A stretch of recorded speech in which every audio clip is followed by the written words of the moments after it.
Meta న్యూస్ని support చేయండి, subscribe చేయండి. ఇక మ్యాటర్లోకి వస్తే మాజీ మంత్రి ధర్మాన ప్రసాదరావు ఎక్కడున్నారు?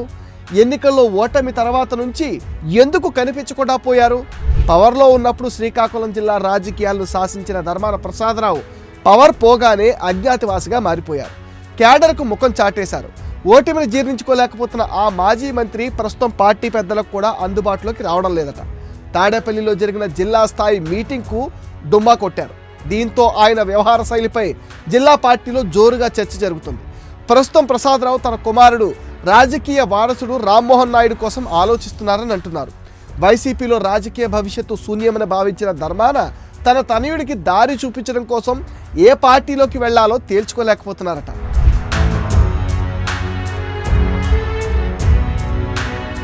శ్రీకాకుళం జిల్లాలో ఓ వెలిగిన ధర్మాన ప్రసాదరావు మొన్నటి ఎన్నికల్లో ఓటమితో ఆయన రాజకీయ వైరాగ్యంలో ఉన్నారని అంటున్నారు.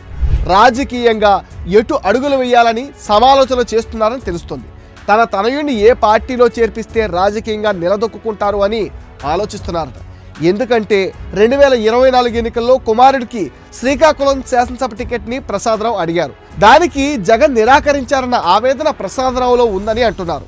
మొన్నటి 2024 ఎన్నికలకు దూరంగా ఉండాలని భావించారు ధర్మాన.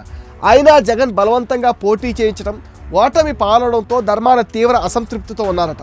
అదే సమయంలో సర్పంచ్ స్థాయిలో ఉన్న వ్యక్తి ఎమ్మెల్యేగా ఎదిగిన గుండు శంకర్ను చూసి ధర్మాన కుమిలిపోతున్నారట. జగన్ తండ్రి వైఎస్ఆర్తో కలిసి రాజకీయాలు చేశానని, అప్పట్లో ఎంతో విలువ ఇచ్చేవారని, కానీ జగన్ మాత్రం కనీస గౌరవం ఇవ్వటం లేదన్న ఆవేదన సైతం ధర్మాల్లో ఉందట. జగన్ చెప్తే వినడని, సరైన వ్యూహరచన చేయడని ప్రజలు వ్యతిరేకిస్తున్నారంటూ పలు సందర్భాల్లో ధర్మాన ఆవేదన సైతం వ్యక్తం చేశారు. ఈ కారణాలు విశ్లేషించుకున్న తర్వాతే ధర్మాన వ్యూహాత్మకంగా మౌనం పాటిస్తున్నారని ఆయన ఆంతరంగికులు చెబుతున్నారు. అందుకే తాడేపల్లిలో జగన్ నిర్వహించిన జిల్లా స్థాయి రివ్యూ సమావేశానికి ఆయన డొమ్మా కొట్టారని అంటున్నారు. పార్టీకి సంబంధించిన వ్యూహాలైతే తన దగ్గరకు రావద్దని నేరుగా క్యాడర్కు చెప్తున్నారు. వైఎస్ఆర్ జయంతులు వర్ధంతులకు కూడా ఆయన హాజరు కాకపోవడం వెనక ఏదో నిగూఢార్థం దాగి ఉందని రాజకీయ విశ్లేషకులు భావిస్తున్నారు. ధర్మాన జగన్ పార్టీకి గుడ్ బై చెప్పడం పక్కా అని సిక్కోల్ పొలిటికల్ సర్కిల్స్లో అయితే టాక్ వినిపిస్తుంది. మరి ఏం జరుగుతుందో చూడాలి. ఇది మెటా న్యూస్ అప్డేట్. ఈ వీడియో పైన మీ విలువైన ఒపీనియన్ని కామెంట్ సెక్షన్లో పోస్ట్ చేయండి. మీరిచ్చే కామెంట్స్తో మరిన్ని ఇంట్రెస్టింగ్ వీడియోలు మీకు అందిస్తాం. ఫ్రెండ్స్, మీరిచ్చిన సపోర్ట్తోనే ఈరోజు మేము 100Kకి రీచ్ అయ్యాం. అండ్ ఈ ఛానల్కి మరిన్ని విజయ తీరాలు చేరుస్తారని మనస్ఫూర్తిగా ఆశిస్తున్నాను.